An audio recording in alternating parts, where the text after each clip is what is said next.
প্রিয় দর্শক, আমি আছি ঝালকাঠির এটা পালবাড়ি পালবাড়ি ঘাটে। ঝালকাঠির ঐতিহ্যবাহী ঝালকাঠির যে মূল ব্যবসার যে প্রাণ, এই খাল, এই খালটার নাম কি? দানাডা খাল। দানাডা খাল বলা হয়। ধানাডা তো খালে আমি দুইটা ভাইকে পাইছি। এক ভাইয়ের নাম মাহফুজ শিকদার, আর এক ভাইয়ের নাম কি? ইসরাফিল শিকদার। ওনারা বলতেছেন যে এখানে মালামাল ওঠানামা করে।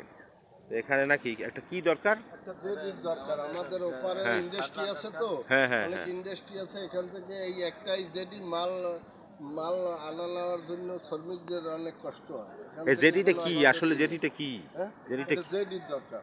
জেটি ওখানে ঘাটের মতো? জেটি গার্ডের মতো, আমাদের এখানে একটা ঘাটলার মতো গার্ডলার মতো হইলেই ঘাটলা দিলেই আমাদের এখানে ওপারে আপনার 10-12টা মিল আছে। এই জায়গা শত শত শ্রমিককে কাজ করে, কিন্তু এই মাল ক্যারিং করতে পারতেছে না, সামান্য একটা জেটির কারণে। প্রিয় দর্শক, আপনারা আমার সাথে একমত হবেন। এত ঝালকাঠির প্রাণ, ব্যবসায়িক একটা বন্দর, তো ওনাদের মালামাল ওঠানামা করতে কষ্ট হয়। ওনাদের জেটি দরকার বা একটা গাটলা দরকার।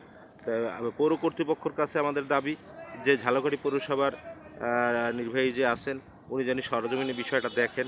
দেখলে এখানে বেশি একটা ব্যয় হবে না।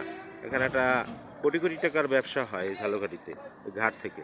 সেখানে একটা ঘাটলা বা জেটি। 2 লাখ টাকা যদি ইনভেস্ট করে, হ্যাঁ, এখানে ভালো একটা গার্ডলার ভাই বলছেন মাত্র 2 লাখ টাকা ব্যয় করলেই নাকি ওনাদের কষ্ট লাঘব হয়। হাজার হাজার শ্রমিক একটা নিরাপদ, কিন্তু এইভাবে এখানে যে কাজ করে প্রতিদিন কত 10 শ্রমিককে থেকে 15টা গাড়ি লোড accident হইতে আনলোড হয়, হ্যাঁ। লোড হয় এবং এই এটা ঘাটলাটি হচ্ছে এখান পৌরসভায় থেকে এই যে গাড়ি আছে, লেবারেরা কোনো হ্যাঁ। লোকজন এই গাড়ি দিয়ে উঠাইতে হইলে পৌরসভার সিঁড়ি কিন্তু দিয়ে আমাদের উঠাইতে হয়, বড় উন্নয়ন। ঝুঁকিপূর্ণ কাজ। একটা গাড়ি ঢুকলে পরে 850 টাকা দেওয়া। একটা গাড়িতে 850 টাকা পৌর ট্যাক্স, পৌর ট্যাক্স নেওয়া হয়। তো এখানে একটা তাদের দাবি একটা জেটি যদি ব্যবস্থা করা হয়, আমরা আশা করব যে পৌর কর্তৃপক্ষ বিষয়টা যে সুনজরে দেখবেন। দর্শক সাথে থাকবেন।